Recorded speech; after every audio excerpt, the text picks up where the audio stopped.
మా నాయన ఇడిచిన పాలు చిన్నవిరా ఇంకా మోడీ యోగిలుపులో కొద్దిగా ఇడిసిన గల్ల అల్లాడిపోతున్నారు ఈ మతోన్మాదులు ఈ అరాచక శక్తులు. మళ్ళీ మా నాయన దిగితే ఎట్లుంటుందో తెలుసా విశ్వగురు మామూలుగా ఉండదురా.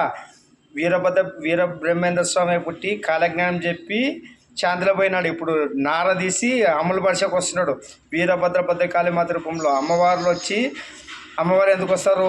ఆ అమ్మవార్ల కోసం, ఆడపిల్లల కోసం. ఎందుకంటే లై తప్పుతున్నారు కదా, గతి తప్పుతున్నారు కదా, విచ్చిలు విడి తయారవుతున్నారు కదా, అందుకోసము.